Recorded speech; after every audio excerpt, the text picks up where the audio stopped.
What's going on, everybody? Welcome to the Lore Reload. It's going to take a second for it to catch up and for me to see it there.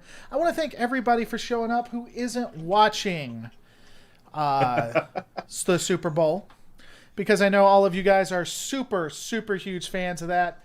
And so, because everyone knows Star Trek, Super Bowl, it goes together very, very well.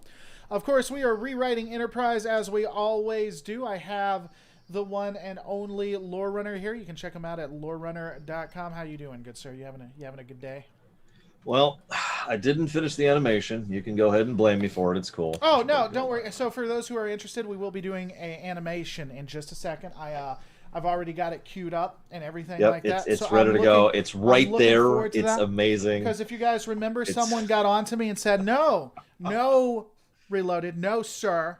See, you're already asking, is the animation done? It is. He got it done. Because if you remember last time, he gave me a lot of trouble. He said, no, sir, I talked about this. You were doing important stuff, and you weren't there. But listen, we have an animation. We don't need to redo this, sir. Okay? Listen. If you could listen as well as you could eat Cheetos, maybe you would have a better channel than mine. You like Cheetos? That's exactly what he said to me. I'm a Doritos. My God, you like Cheetos? That's insanity. Well, I was insulted because I was a Doritos guy myself. But anyway. Doritos are okay. We're cool with that. He swore it would be done, called an El Hilo. He did swear. He swore. He said, if I don't get anything done, may I give all my money to charity. That's what he said. You were there, and so was I. So.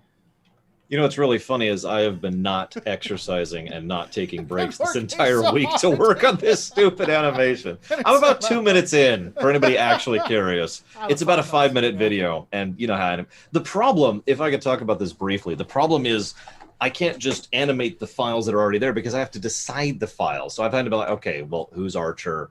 Who's Harry? Who's this person? And I've had to sit down and actually design all this stuff. This is all prep work for later, so I'm reducing the workload later. But I also had to make the bridge of the Enterprise and make the bridge of the NX-01. That was about 3 hours by itself. And of course, it had to be animated, right? I mean, you don't want just some static image thing. That would be boring. Right. But I am getting there. It will be done at some point. I'm at the point where I'm actually describing the rules instead of just explaining what the Star Trek Reloaded project is. So that's something. That's true. Yep. And it is done. Not less than 50%. It's definitely it's not done at all. Well, I can say the exact frame of how much is done if you give me a second. Let me pull it up. We'll see it, and we can watch you animate the rest of it. That could be. That's totally not going to be a thing. I got other stuff to do. Today, we are covering more of Enterprise, of course, because Enterprise is awesome. And we're going to be... Oh, by the way, I want to say shout-outs and thank you to several of my own viewers who helped me with something I needed. I needed examples of when the transporters would be useful, and they decided not to use them. I got several examples. I'm not going to tell you what they are, but thanks to Silver Dragoon and Kira White Noise for help on that, because Star Trek... Now, Mr. Reloaded, I suppose you want to give the summary of what this is and how this works, because you do that for some reason. Do you think it would be useful right now? No, I don't. I think it's pointless. I think you shouldn't do it ever again. Well, I guess if you insist. We're not going to do the animation today just because he feels bad and wanted to let me do it. So I'm a caring soul like that. Just so you guys know, what in fact we are doing is we are basically taking the entire Star Trek franchise, except for Disco Era Trek, and Babylon 5ing it. We're rewriting it, trying to make it fit better together, trying to see if we can do a better product, which means sometimes it'll be just adjustments here and there. Sometimes we'll be wholesale replacing stuff, like entire seasons. We'll get into that later. But just so you know, there are some things, when it comes to world building, that we have changed. Just to go through those really, really quickly. When it comes to transporters, they do require an entrance and an exit point. So for instance, to actually do it 100%, they require an entrance and an exit point. So if you want to make sure you actually get there, you have to have 2 transporter pads. Now that can be from 2 different ships, from ship to planet, planet to station, wherever it is. When you're transporting, you need another transporter pad to ensure it's done safely. Should you not have a transporter pad on the other side, it becomes extremely dangerous. Anywhere from 50 to 80% chance of death. So if you're on a ship and you transport down to a planet and there's nothing there to help you out, there's no pad or anything, there's a good chance you're going to die. Now, we will have in future series pattern enhancers. What those do is they make it a lot more likely that you will survive. So instead of a 50% chance, you'll have an 80% chance, but you'll still definitely not be as good as if you had 2 transporter pads themselves.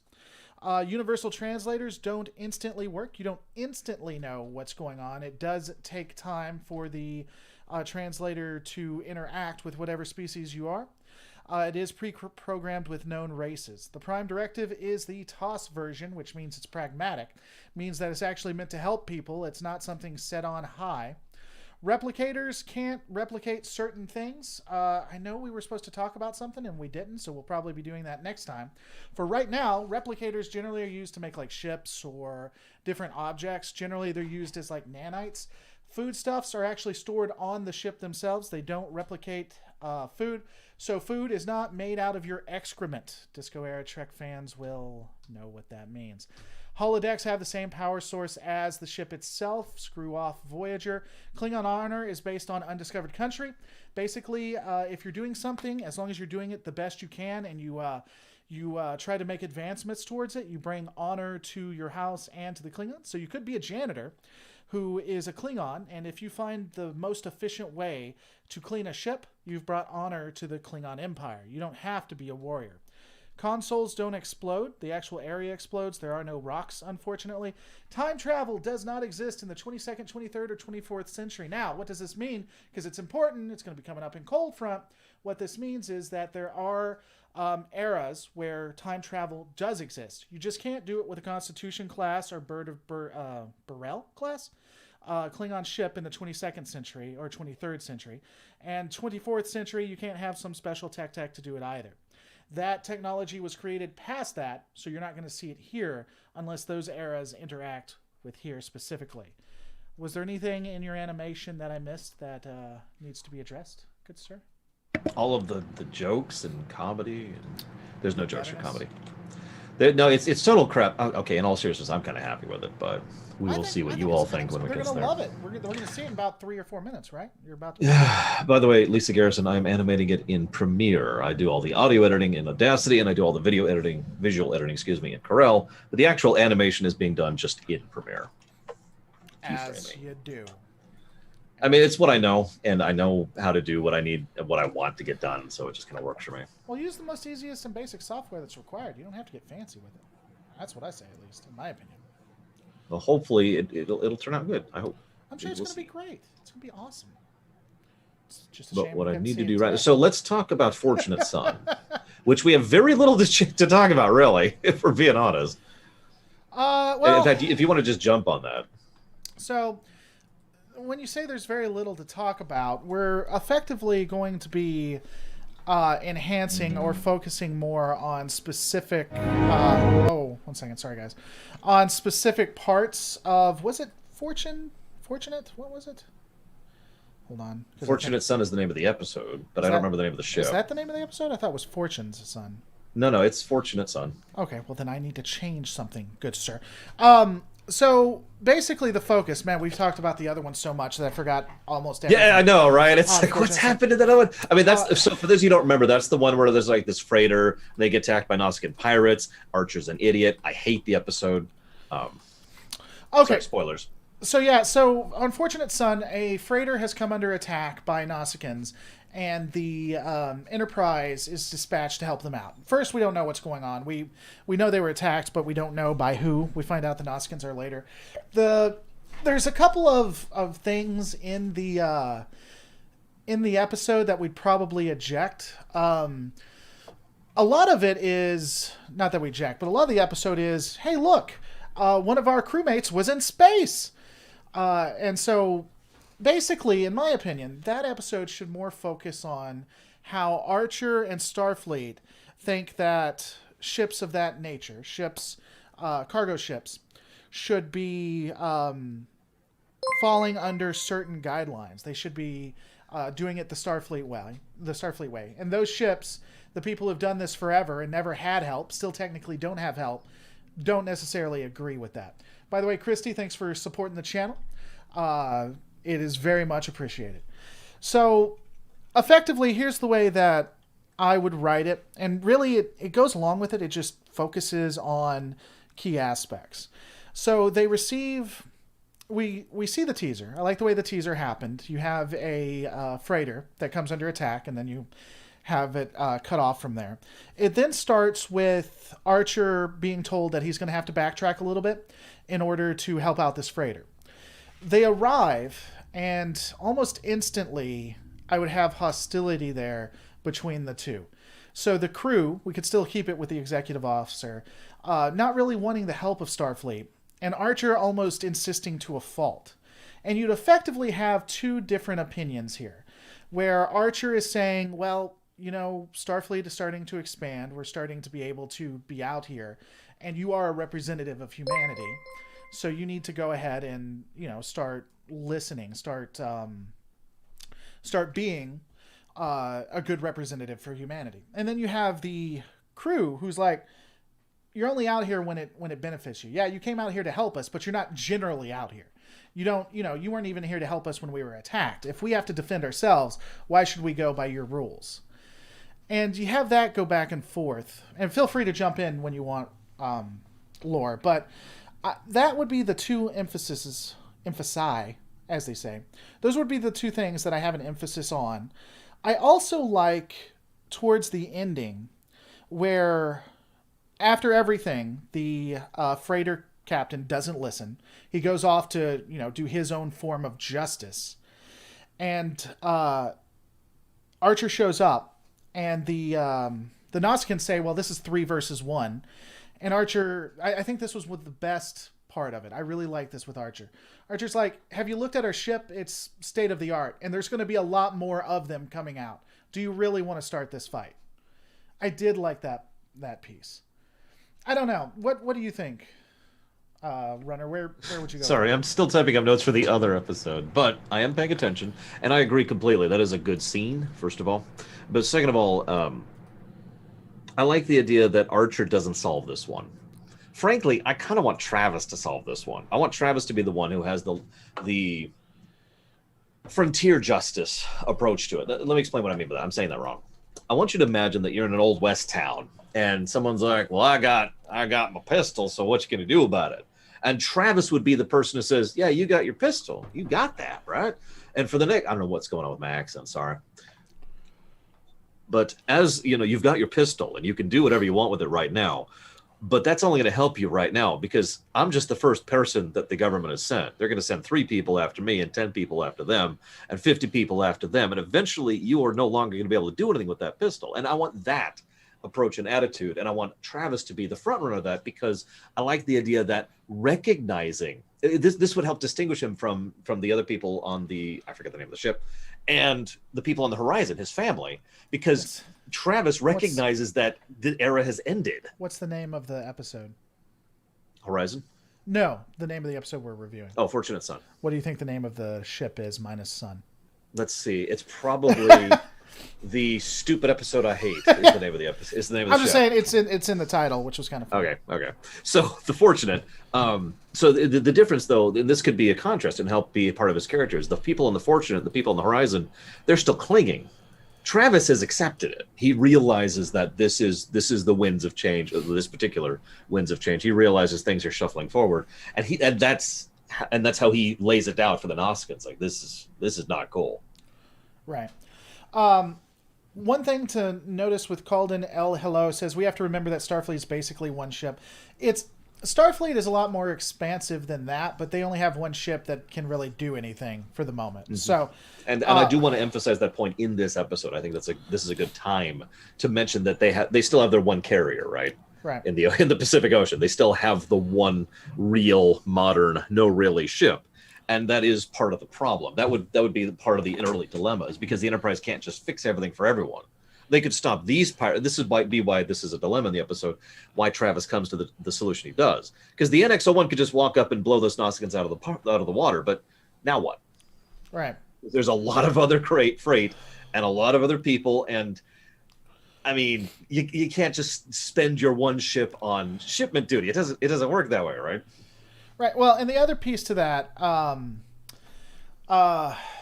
is that they really should focus on how football really is just a huge waste of time. People need to focus on things that aren't as barbaric. But beyond Gridiron. Gridiron. Yeah, Telling football, also known as gridiron.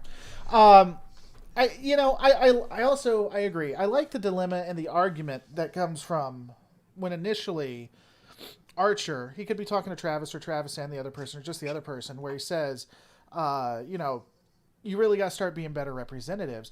And it comes back with, if you're not going to protect us, we're not going to follow your rules right now. And that could still be, that could be a part of the dilemma that's left open. That, because it's like a gray piece, because they are going to be there. Like they're going to have Warp 3, Warp 5 ships. They got 3 more already being made right now. This is reality. This is happening. But there's this gray period where you're still not there. And so maybe both sides too could have an understanding. So they deal with the pirates and they point out, Travis points out to the pirates that, we really can't blow you, like what you said. You don't just blow them out of the sky. They got to realize that even if this happens, there's just going to be more coming on both sides. And then the captain and Archer having an understanding, or the XO and Archer having an understanding where it really does need to be the way Archer wants it to be, but we're not there yet. So it's kind of a situational thing, where if the fortunate son or fortunate, I forget if it's the fortunate or fortunate son, but it is fortunate for sure. I'll look it up. If the ship comes under attack, is this a piece where they need to have restraint because they'll get help, or they don't want to, bust the beehive open just yet, or where they just need to really take care of business? It is the fortunate, by the way. Okay. I also like Kira White Noise's idea. Keeps giving me good ideas. She does. The idea that's posited there is that there are freight lanes that are fully patrolled by slower vessels, the rest of Starfleet, but that's the ones right in between Earth and Vulcan, right, maintaining that cohesive pipeline with their one big ally. This other stuff, all these other things, they get defenses when they can available, right? And there's probably like a thing where, this ship will escort this freighter, and then it'll escort this one, and then it'll escort this one, because you've got 1 or 2 or 3 ships to escort 70, right? And so they just are kind of hopping around. They are, and I do think it should be emphasized, that is something that Starfleet is actively working on fixing, but time. Right. Even if they have infinite resources, which we're kind of positing at this point with the replicator situation, they still need time to build the ships and crew them and get the people out here and blah blah blah. So they're dealing with the time problem right now. I wonder if we wanted to go on this one too, where because Starfleet can't guarantee safety or whatever, we start seeing where everything is becoming a little bit more federalized, where they're trying to exert more control over cargo ships. Be like, hey, you can go along these lanes, follow these lanes specifically. You have to have authorization to go from X to Y, and that's something they're pushing against. That's the beginning. Well, I love you too, buddy. That was to Bragwin. You know what? We're starting off bad. All right. I'm just saying. Starting off bad. That was me saying thank you, Bragwin, for the thing to Diablo 2. I have put it towards Diablo 2. But you know what I'm saying? Where maybe I do know what you're saying. You like this idea in general, and I'm completely with you. It could even not be evil. Like it could just be, we like to be nice and organized here at Starfleet. So these are the lanes we currently are patrolling. So these are the lanes you should use. Sure. And if you do that, then you'll be protected, but you do have to follow our rules and regulations while you're doing that. Right. Well, I mean, it's not evil at all. The reason why they're doing this is because they want to protect people. So, and people don't generally, if you ask nicely, that won't work for everyone. So you start making laws around it to enforce. There's a reason why it's illegal to rob someone's house, because asking nicely doesn't always work. Wait, it is? That explains so much. God, I didn't even know. You got to replace. It's a lot of that also stuff I kind of like the idea. I don't want to sound cynical or anti-Trek, but I like the idea that not everyone's on board, and that could explain some of the ideals and mentalities of some of these boomers, that they don't want to deal with that. They want to be out here on the frontier. They want to be dealing with their own thing and doing it their own way and dealing with their own rules, and just the frontier mentality that a lot of people here in the States had for a while before they were the States, before they were federalized. So I like the idea that we could push that narrative too. And of course, again, they're not evil either. They just like doing things their way. They like the independence of it. And I also want to establish that because, well, we could do, hang on, let me walk that back a second here. What we could do is we could make it so that the members of the Fortunate are a little bit more dark gray, and the members of the Horizon are more light gray. Both have the same mentality, right? They both just want to do things their own way. They just want to hands off. We're not part of Starfleet. We're not part of whatever. We deal with our own problems. But the Fortunate, they're a little bit more leaning towards what you might call, pirates. Whereas the Horizon, they're more leaning towards what you'd call smugglers, to use the Star Wars equivalent. What do you think? Yeah, we can do that. Another thing that we don't have to. It's just a random thought. Another thing we can tie into it. I don't want to do this the entire way, but it could. Schneeflock says it should also shine a light on Archer's prejudice by having the freighters being absolutely racist against all the aliens with no regret or apology, and Archer seeing the similarities. So that was the one thing I was going to say is I wouldn't mind doing that. I don't know if they'd be complete racist, but anti-alien. And in fact, when they go after the Nazicans, Archer could be talking to... We could have a scene where Archer's talking to Paul and be like, it seems like they hate all Nazicans. Like, we don't know which Nazicans are doing it. Or, how can they just hate everyone?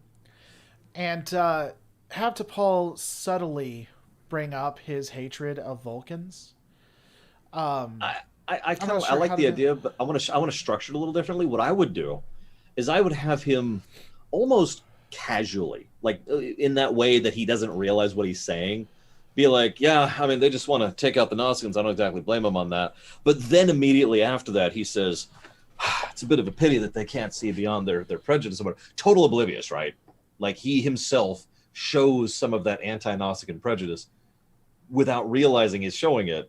And then, like, because of training and because of the fact that he's supposed to be better than this, he kind of catches himself and launches into what is effectively the, this we shouldn't be like that thing. And we just have a moment where T'Pol just kind of goes, maybe just looks to the side or raises an eyebrow or something, right? Right. And just have that be the signpost, the lamppost on the moment. Well, I'd like him to know, though. So he'd either need to recognize it or... Depending on how blatant we want to be about it, she could be... So here's something we could do. Here's an idea. Because again, I get what you're saying, but I honestly want him to realize to a degree. Because again, we're moving him in that direction. She walks in on him, and he's just in a fuss. He's upset, and he starts just ranting randomly at her about...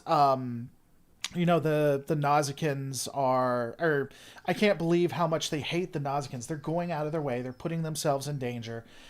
Even if these Nazicans specifically, where does it end? Are they going to try to take all Nazicans? Are all Nazicans not trustworthy?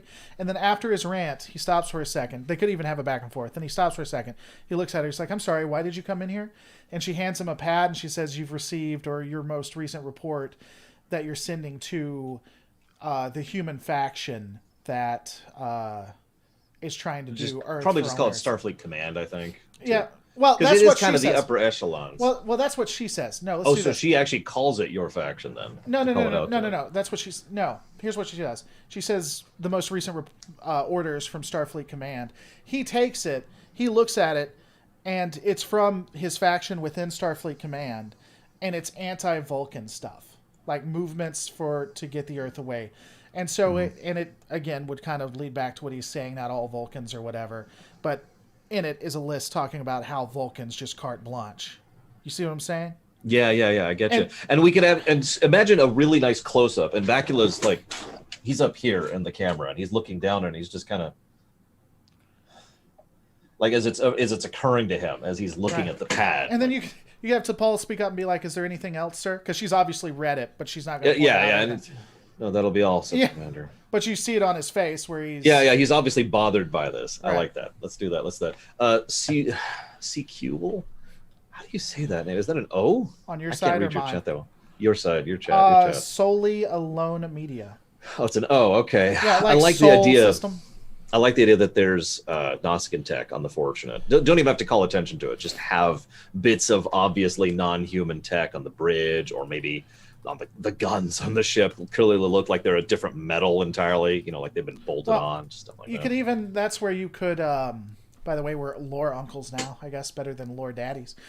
You could even have a comment towards the racism of it, where it's like, yeah, I guess they're good for something. They know how to kill people, or just something like that. Just carte blanche.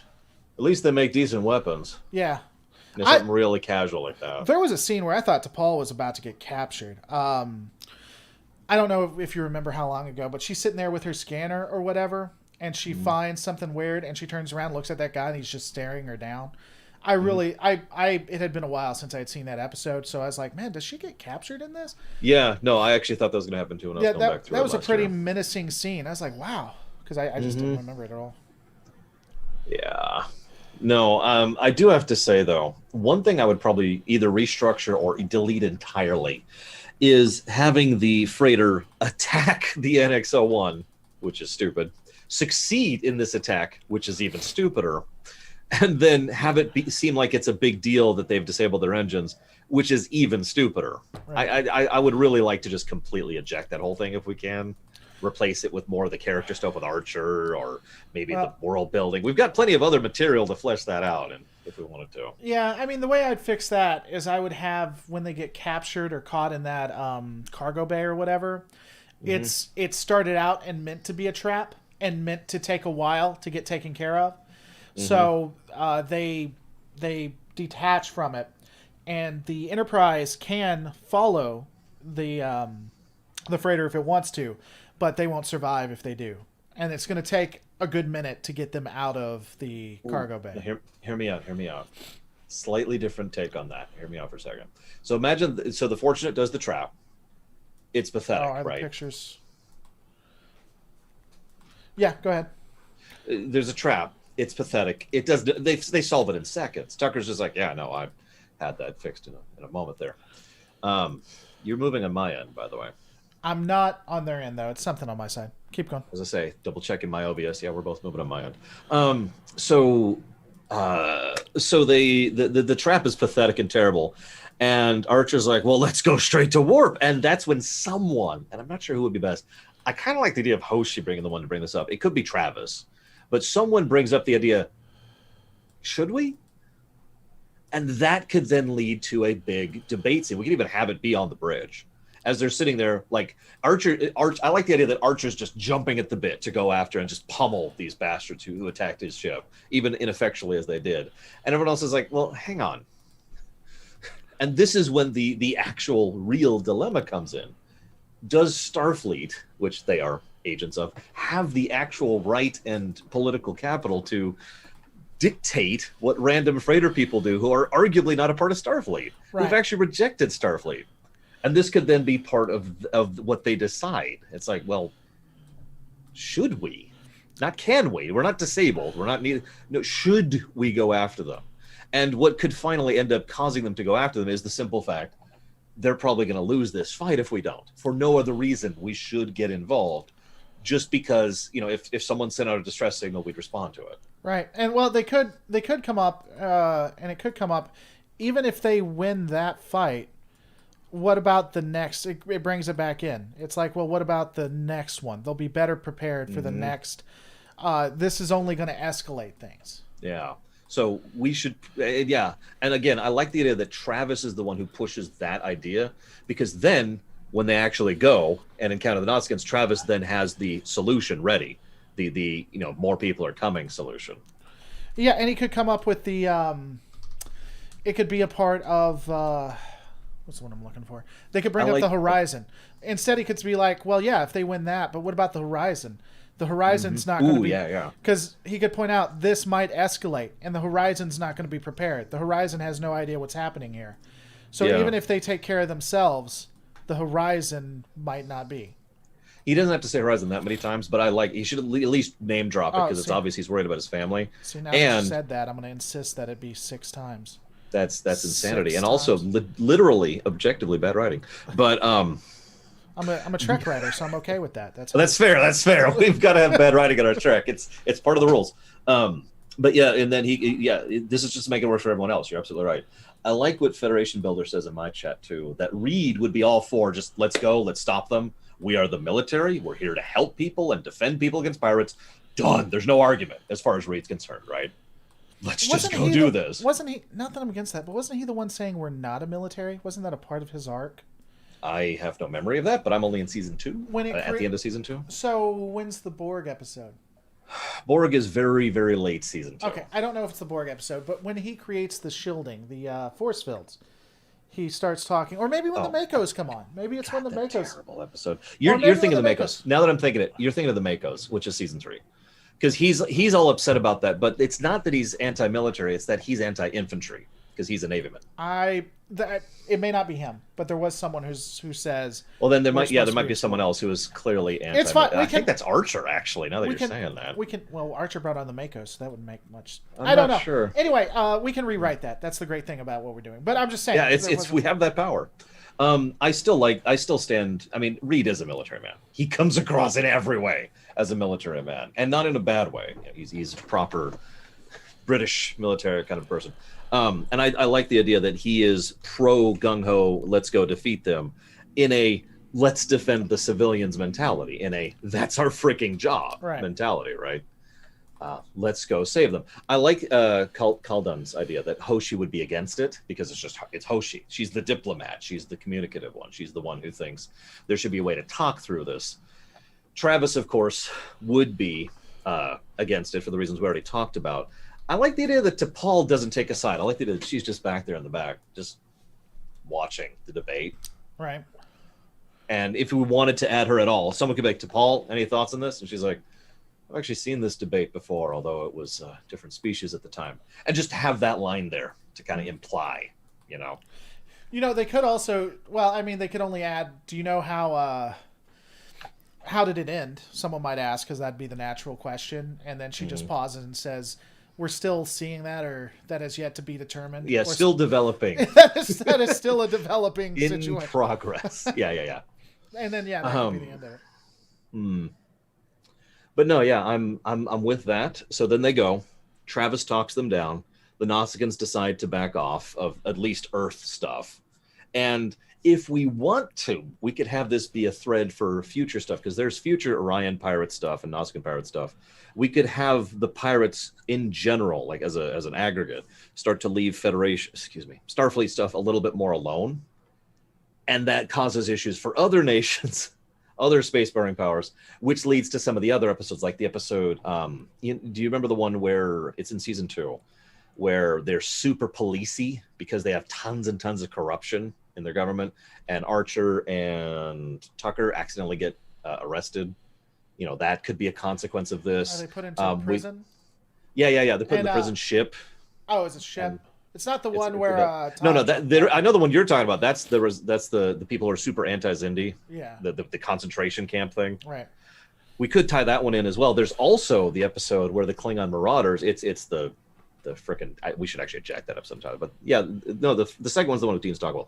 The first one's in season 2. The third one is the Klingon Marauders episode. I'd rather eject that one, but if we wanted to, we could tie that in as well. You get the idea. Just leave it as a thread. Now the pirates have shifted away. The rats have moved from one ship to the other, and now several of the other powers are going to be a little bit more anti-Earth, anti-Vulcan, because they know why this has happened, right? Right. Yeah, I could see that. I think that'd be a good thread. I agree.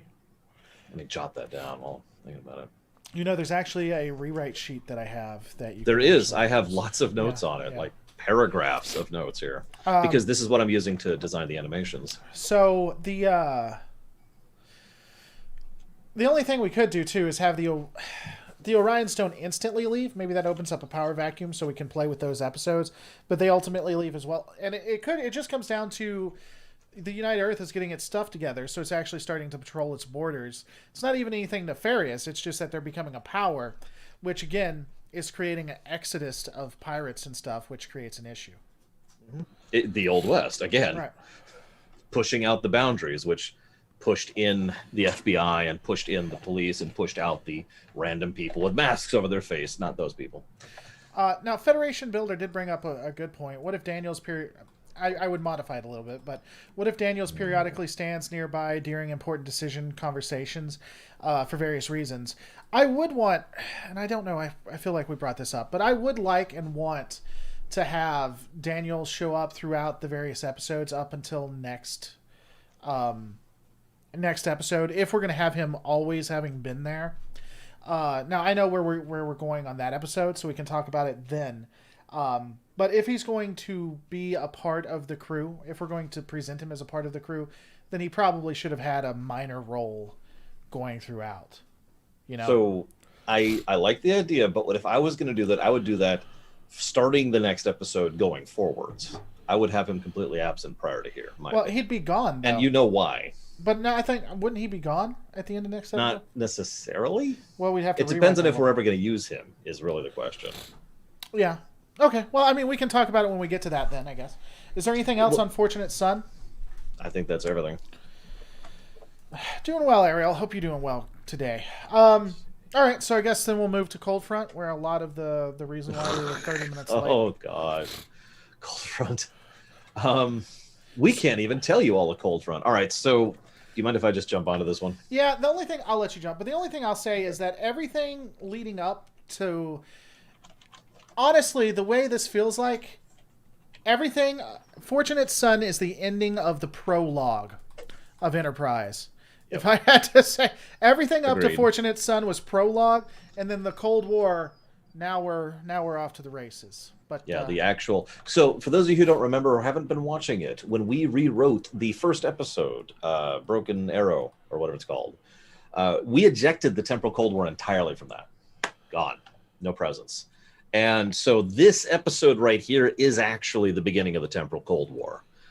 That's important for a lot of reasons, which I will not elucidate upon. I've got a freaking graph in front of me to help keep track of everything. All right. So... Picture the cold open, right? Anybody who's watched my show, you know I talk so much about the cold opens, especially to Trek. They're dealing with religious race. I don't remember the names. Forgive me. Do you remember their I watched it and I forgot before. Yeah, you just watched this. So religious people. There's this big, amazing anomaly, and it's been slowly growing over decades, let's say. And it's part of their religion. It's their eye in the sky, the great father. We can come up with other terms, it doesn't matter, the great sun in the sky. And so as he's walking by doing his thing, the all mother, the all father and mother, all at the same time. It's amazing. And the great rift, we can come up with something, it doesn't matter. He is discussing the significance of it to his people because they can see it from their planet. It is visible from the blind eye. Just if you look up at night and it's a particularly dark night and the light pollution is low, you can actually see that thing up there. So he is talking about how important this is to them and how much significance this is. And it's mostly just him casually discussing this with Archer, who is going to be kind of the foreman of this episode, and Hoshi, who is the diplomat, and she's just kind of back and forthing a little bit here. But they already have their communicators because these people have already encountered everyone else. This is one of the bits of exposition they mention, that the Vulcans and the Tellarites and the Andorians have all already gone through the ceremony that the humans are now being invited to. Every time these people encounter a new species, it's part of their culture and their religion to reach out a hand and say, would you like to take this, what do you call that, religious journey? There's a word for that. Jihad? That's not a religious journey, no. Pilgrimage. Take this pilgrimage with us to the Great Rift. And so they have offered this to Earth. Earth has, of course, accepted. And they're the front people for this. Again, Hoshi and Archer are the front people here. And, we're honored to be here. Yada, yada, yada. As we're going through the episode, we get to the bridge. And they're showing off the ship, and the rift is in the distance. And the rift starts, someone, probably T'Pol. Captain, the rift is showing some unusual readings. I'm not sure what to... And the rift just suddenly engulfs the sky, flashes, and is gone. And in its place is an Intrepid-class ship. Now, there's a shockwave that comes out from the rift, and it hits the NX-01. The NX-01 is just... And, the ship just... And the lights kind of go flickering, and the engines clearly, noticeably go out. And the ship kind of starts lilting a little bit because it makes no sense, but it's good visuals. And we just cut into the shot, and Archer's there, and he's still recovering. Give me a report. And he turns around, and which one?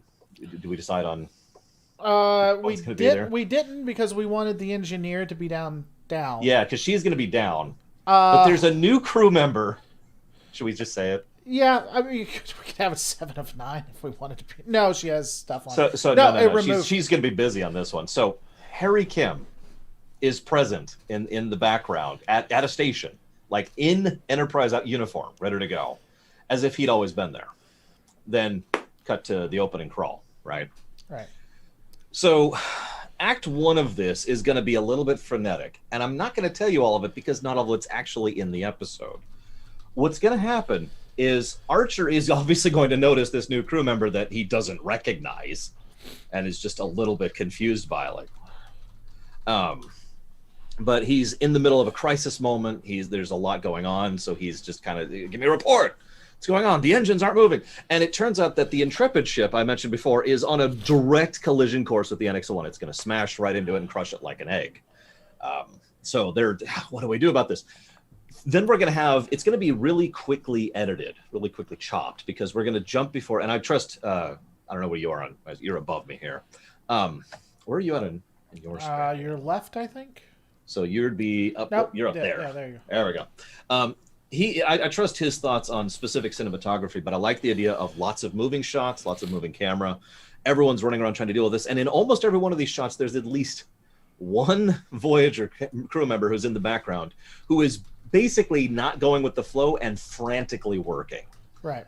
The only specific instance we thought of them interacting with the front is there's this moment where, for example, Tucker is discussing with, one of the aliens about warp stuff. Like, God, have you ever encountered this before? Has the Rift ever done this before? And the alien's like, no, we've never seen anything like this. And as the two are back and forthing, getting a little bit of exposition and getting across the severity, but in the background, you see this woman who is frantically but very efficiently working, like pulls out a pad, and she turns around and it's Torres. No forehead ridges, just humanoid looking. And she walks up and says, here you go. I forget what they call it. Chief, I guess. Here you go, Chief. And hands a pad to Tucker. Who's like, thanks, Lieutenant. Do I know you? And she's just like, I'm sorry. Bit repairs and just rushes off. And he's just kind of confused by that and takes a moment, looks down at the pad, and it says something. We don't know what yet, but it's like the exact formula or whatever they need to restart the engines. And so they restart the engines, they get the ship moving, they get out of the Intrepid's way, and it kind of flies on by, and everyone just takes a breath of relief. And someone, probably Reed, but someone is like, so can anyone tell me who that crewman? And he turns and Harry's gone. All right. Now, this then leads to something else kind of unusual. And I didn't mention this. This is kind of on me. Oh, don't worry. We do, Federation Builder. That's why that's one of the reasons it took so long. I've got charts. Don't worry about this. Don't worry about this. So trust Federation Builder. This is what we call Babylon 5. It's front loading. That's front loading in a nutshell. The Intrepid kind of keeps sailing on. The Voyager crew are gone, and Archer, who at this point is angry, especially since he's just been embarrassed in front of what is effectively his first contact situation, right? Like he's finally getting his big first contact situation, and it's being torpedoed and thrown down the crapper, and he's just give me comms. I want to hail that ship. Sir, the comms are down. Why are the comms still down? I'm not sure, sir. And fast forward a little bit as they're trying to figure it out. It turns out the comms have actually been specifically sabotaged. Right about now is when the audience should start to notice Silic and Daniels. Now, they've been in the background this whole time, and when I do the animation, I'll make sure to have them background in part of the shots as we're going through. But they've been just kind of there. Act 2 of this is going to be all about Silic and Daniels, and it's mostly going to be jumping down to the specific perspective of Daniels or Silic. Like the camera's going to be following them, right?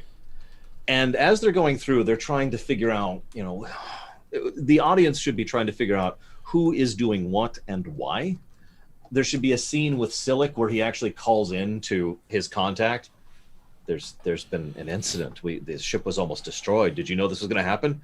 No, I told you. I had no idea what was going to happen. That's why you're there in the first place. Well, It's been an interesting day, let me tell you. And then it cuts over to Daniels, and Daniels is frantically pushing away at his little device as he's trying to look up the database. It's like, there's no records. Why are there no records? And he's obviously distraught about this, right? And the two, there's going to be a little bit of a cat and mouse thing as Daniels and Silic are kind of dancing around each other, both trying to find and stop the other, but not really knowing 100% what's going on with regards to either of them. Oh, yeah, sensors are down too. Sorry, I didn't mention that, but that is actually in my notes there. Sensors are down too. Give me a lead on that ship. I'm afraid I can't, sir. Why not? Sensors are not working right now. Do we have anything? We have impulse. We'll follow it. At impulse? Yes! Again, just emphasizing that Archer is kind of done with this. So Daniels, Silic and Daniels should both ideally be getting a little bit more frenetic as they're trying to figure out what the hell's going on. And both start to realize that A, they have no idea what's going on. B, on a damaged and disabled sabotage ship, which C, they are not supposed to be on. And D, the crew is now aware that there are intruders.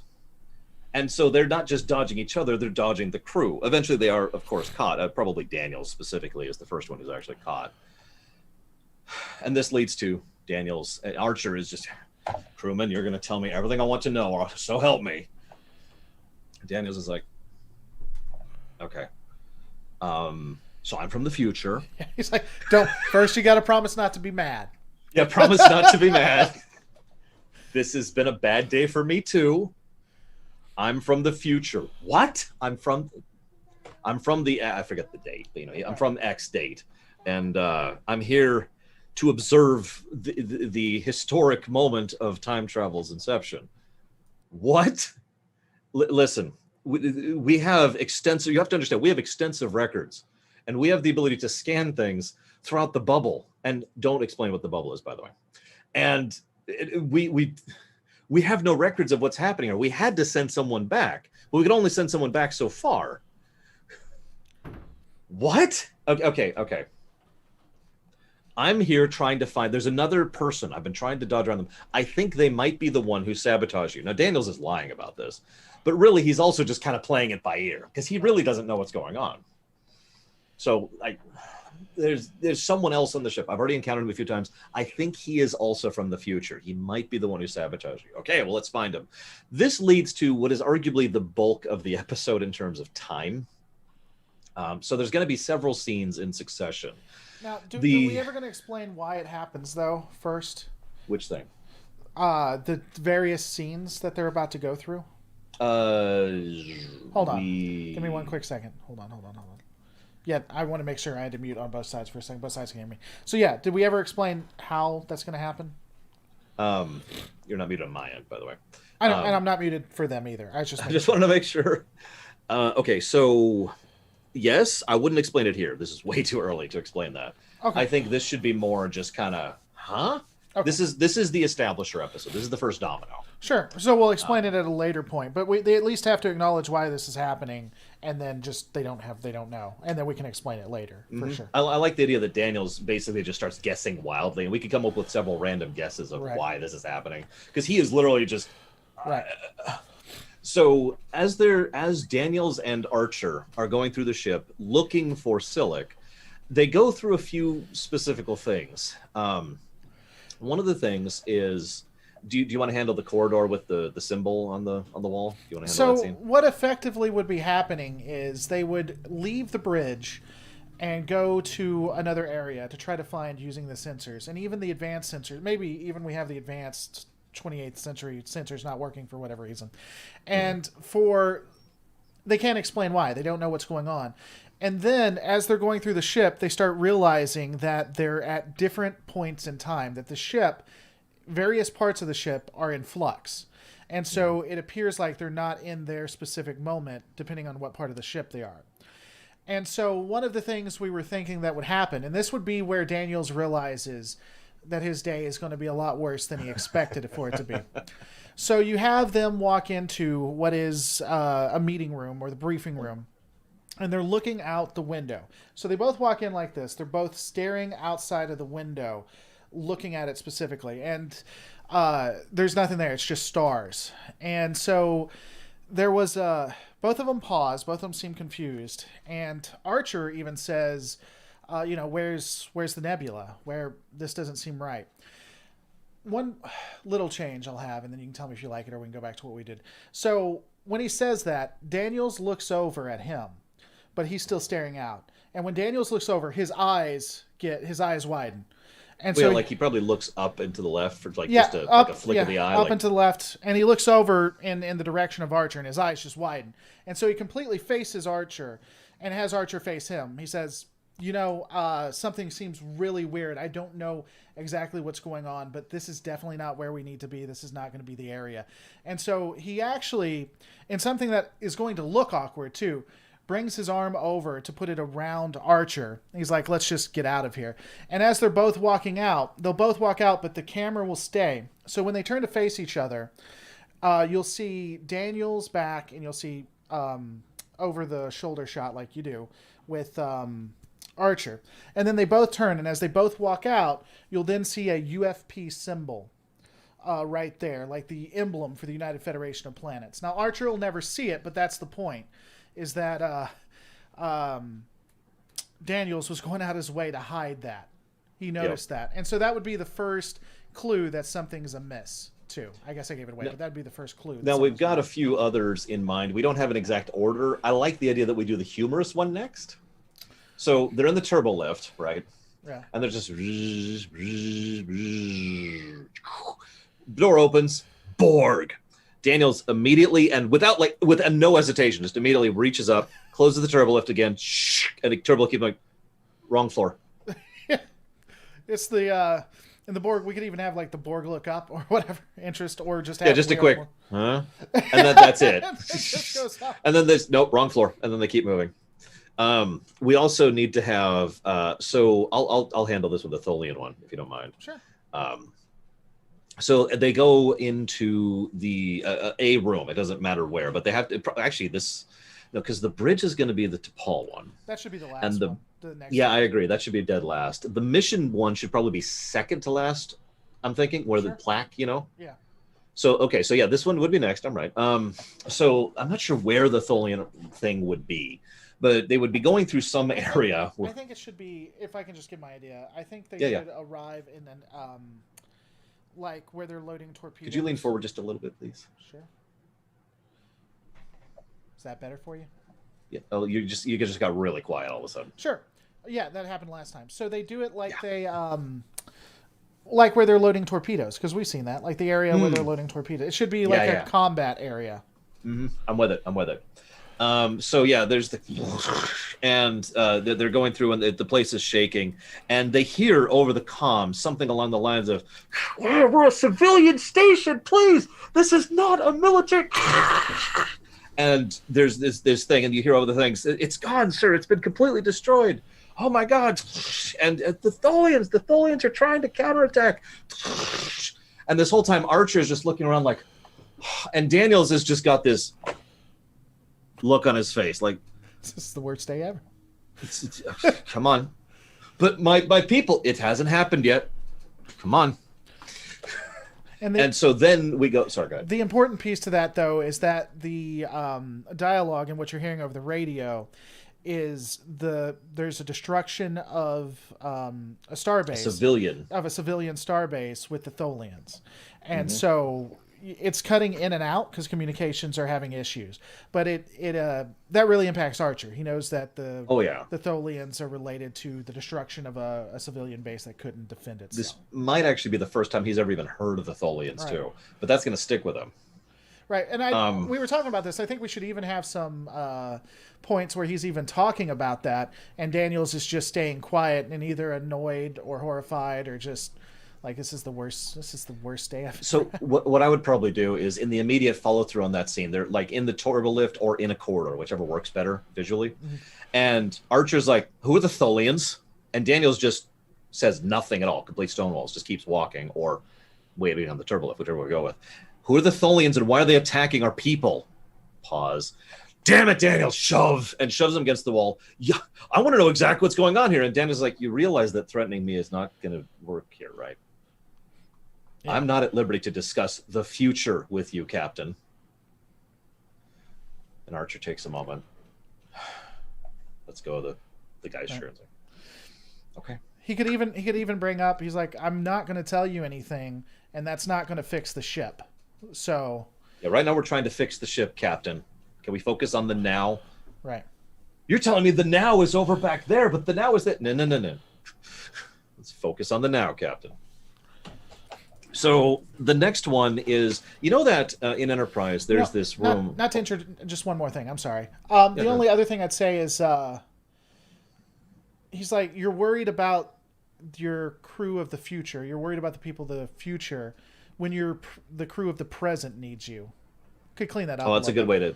Yeah, we could polish that, but yeah, that's a good way to snap bring them them back. out of It's it. like, yeah, you can worry about them when that happens. For right now, your crew in the actual time need you. Yeah. So in Enterprise, there's this room. I don't actually know what it's called. It's basically their equivalent of the briefing room, where there's this panel that's like a table. It's like waist high, and they have all the mission data on it. They wander around it and discuss the next mission. They use it constantly in Enterprise.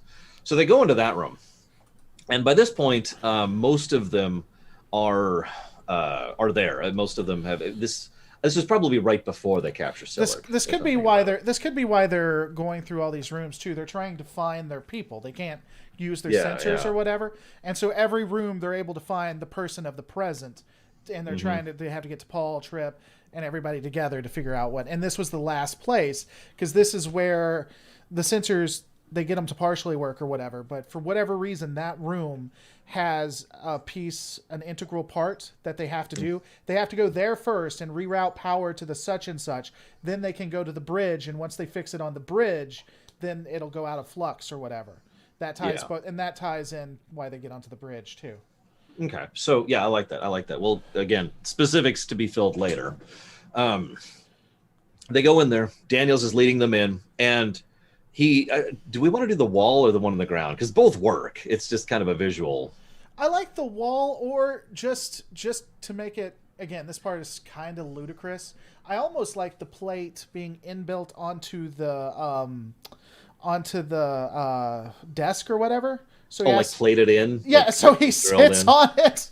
Yeah, and so he's just like, okay. So what happens is they go in, and there's the table as previously mentioned, and there's this thing. And during the animation, I'll do a zoom in, and it says on this plaque, this is the site of the UFP. It has historic moment between the Tellarites and the Andorians and the Vulcans, and the culmination of the careers of Captain Jonathan Archer and blah blah blah. We could even have where the coalition of planets. Where the final battle to win against the Romulans for the coalition of planets. Just something like that, and it's just, and then it cuts back to Daniels, who just gets this really quick, and then he rushes over and quickly covers up the plaque, like, all right, so let's discuss this. And he spends the entire meeting just covering the plaque with it. And what are you doing? Don't worry about it, okay? And as an aside, I like the idea that Tucker has this one casual comment of, why is it so dusty in here? Right. Well, and the other piece, I don't know if you're about to bring it up, you can't, with the console, but I like that Tucker sees that something's weird, and so he either testing or messing with him is like, I got the information, would you want to come over here and double check it? No, that's okay. Yeah. He's like, are you sure? Because you can take. I'm sure. Yeah. So I trust you, Mr. Engineer man. I can't remember his last name. His actual last name. Tucker. It is Tucker. Never mind. Yeah. I think that's his name. I think it's. Yeah, I think you're right. Because Trip, I know Trip is the nickname. They even explained Charles that. Tucker III. It is Tucker. All right. I trust you, Mr. Tucker. We're good. Everyone leaves, and then he leaves last, and Fana's like. And so they use something in this room. We need to come out with some specifics. What we could do, I'm sorry, I don't mean to interrupt you, but what we could do is let's not show the plate at the front. Let's show it. Show it at the back. Yeah. And then you have no idea why he's doing that, and then he's like, "Oh God!" And then he walks away. Oh thank God! And he walks away, and then we see the plate. Yeah, you see the plate. Maybe only like half the plate or something. I don't know, but there it is. So they go ahead. The mission panel. I like Kira White-Noise's idea. It's tied directly to the computer core, so they have the ability to scan. They find Silic. Mm-hmm. They go. They grab Silic. They're like, oh, okay. Now they haven't been able to find Paul this whole time. That's actually important. because then they go to the I have a bridge. question. What if instead of them finding Silic instantly, they see Silic's on his way to the bridge? Ooh, and so they go to the bridge And then to. and then we Okay, won't I give the see what bridge you're we won't give the bridge away just yet, but just to get your buy-in before it does it, they see what they see, and Silic's like, okay, I give up, and if we get out of here, like that's what gets them off the bridge. Yeah, no, I was gonna go in the exact same direction with it. Okay. Okay, so they see that Silic is on the route to the bridge, and they're like, this is our play. Then we'll go to the bridge, we'll set a trap, everything will be fine. We're gonna have to go the long about way because of some made up problem. So they It says it just like that. it's what No, it'd And be so great. Again, I don't want to turn this too much into a comedy. It's like, but you could have it where Daniel's like, well, we can take a straight route to here, and then Trip comes in. We can't because XX, and Daniel's like, of course we can't. So I guess we're just gonna go. Like he's just given up. I don't Yeah, know if we all wanna do right, that. sure. Let's go. I love walking, crawling around on my knees. It's my favorite activity. Let's go. The luxurious Jeffries tubes on the NX1 class is just great. So let's use as many of those as possible. Let's do it as much as we can. So they turbo lift their way to the bridge, snuck them on the bridge. The bridge is it's not in the greatest shape, but it's not like super damaged. It's just clearly seen some wear and tear, right? Mm-hmm. And T'Pol is on the bridge, and T'Pol is looking a little bit ragged, and she turns and she sees Archer. She's like, "Oh, thank God!" and rushes forward and gives him this huge hug of relief. She like says, this big familial. One thing to add to that. Hold on. She wouldn't say "Oh God" because that's not a Vulcan thing, but she says, "Oh, Jonathan, thank God, yeah, Jonathan, yeah. I'm glad you're alive." And she hugs him. No, just "Oh, Jonathan." And then she hugs him. And then she just pulls him into this big relieved hug, and Archer's just like, yeah, everybody and that's everybody. Daniel, Trip, they're all like, and she pulls away and, Captain. And right about now, Silic actually shows up, looks around at the bridge, looks at T'Pol, and looks up at the view screen. And do we want to show what's on the view screen? Yeah, I think we should give. So there's a Romulan ship on the view screen, and they're in the middle of fighting this thing, and it's in the middle of this pitched battle with this Romulan ship. And Silic looks at that for a second. And there's just a few seconds. He says, "I surrender." He's like, "I surrender. Let's go." And Let's go. Daniels pauses a second and then agrees. Like, what you could have is both of them look at each other and they realize, and so he looks like, "I give up," and Daniel says, "Great, let's go," or whatever. Yeah, let's get out of here. Let's get out of here. Let's go. And yeah, the whole point is that it's the first time in the whole episode, because you remember they had their whole cat and mouse thing for all of Act 2. It's the first time they've actually been in unison on anything. It's just, we're done. Let's go. And now, I'll admit, of all of this episode, I'm rather pleased with what we've come up with. The one thing I don't have is a nice conclusion to it. Obviously, it's not really supposed to conclude in the traditional sense, because all of this is establishment. Right. All of this is setting dominoes up. But we do need to stop the shatter. The ending, Selic at that point isn't captured. So what we could do is we could change it. Sealing says, "Okay, I give up. You can capture me, whatever." But he's not really captured. He just becomes a part of them trying to fix this issue. And what happens is they realize it began where it started, maybe in engineering or whatever, where Torres was. And they're like, okay, so we just got to tech the X, Y, and Z, and that should bring the ship back together. And then Selic has a piece. So here's the thing. They realize that Selic has a piece to it and Daniels has a piece from the different things that if they use in unison, it'll bring it back in flux. The way I would end it, the way I'd end it is both Selic and Daniels. Can I give away the ending you were talking about real quick? Do you mind, care? Yeah, go ahead.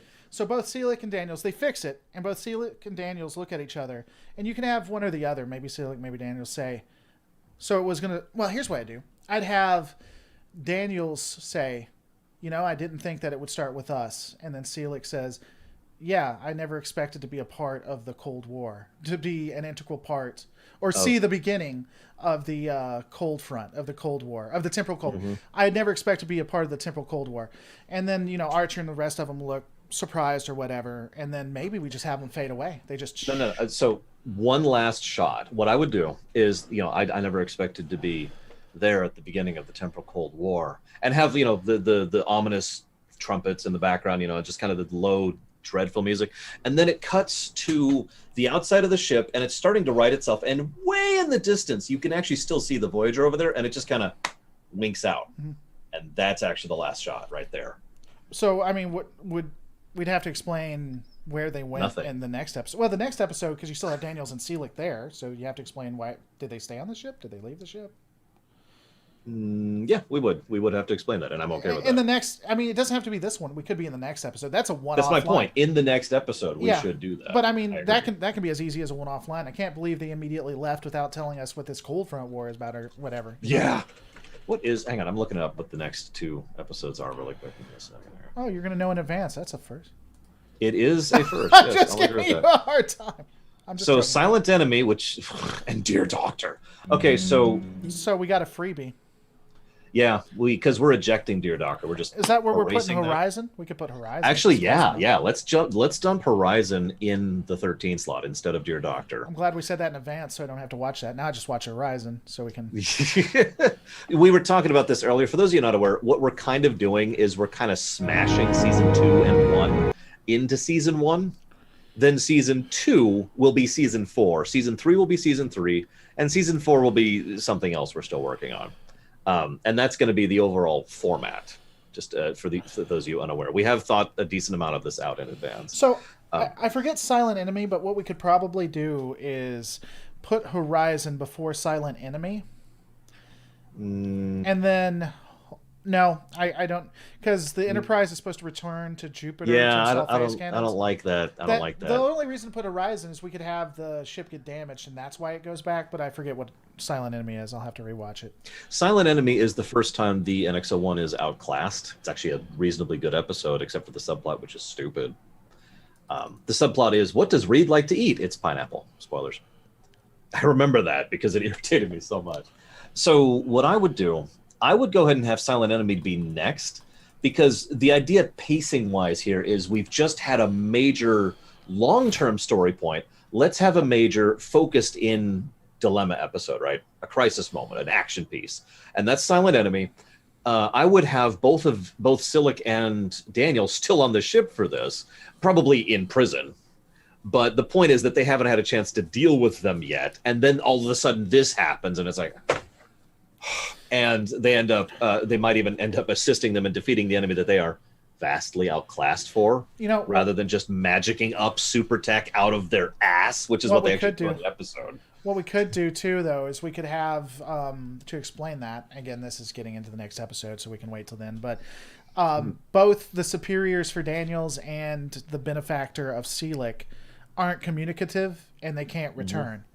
And they don't just kind of stuck there, and they have no idea why. They're both confused why the hell neither side is helping. And then this could be why, because this. I mean, we'd have to figure out why they would care, but this specific incident required their assistance. Since they've already screwed up the timeline enough anyway, it doesn't matter at this point for one more to help out with. So. Mm-hmm.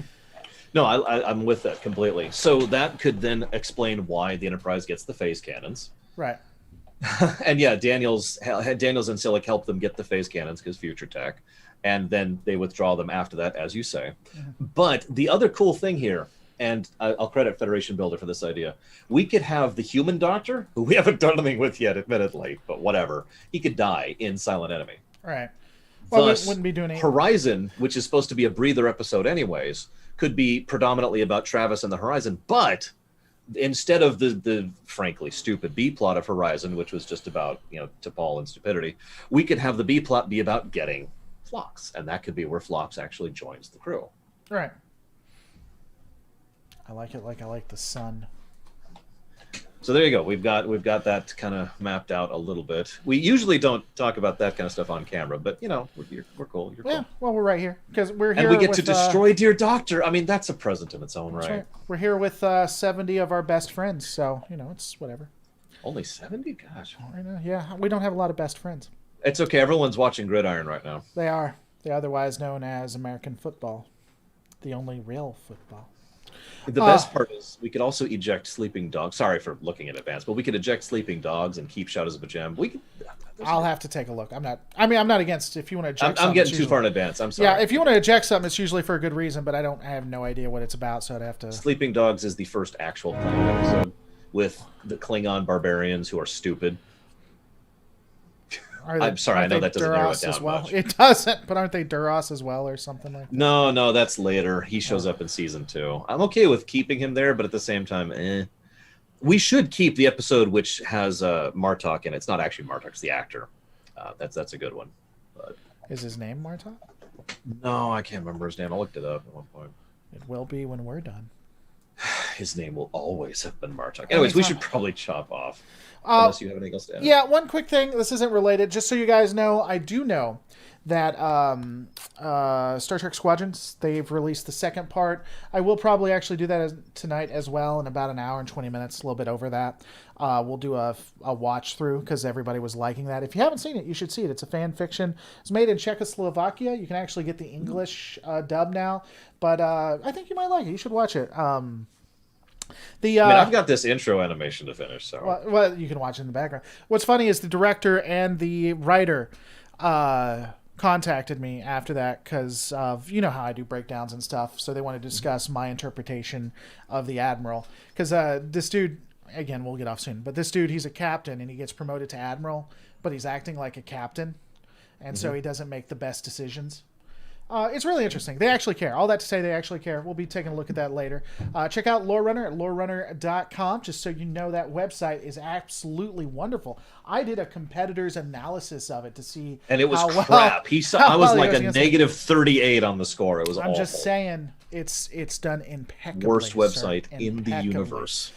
Don't forget to rate, comment, subscribe. Guys, I'll see you in about an hour and a half, which will be the next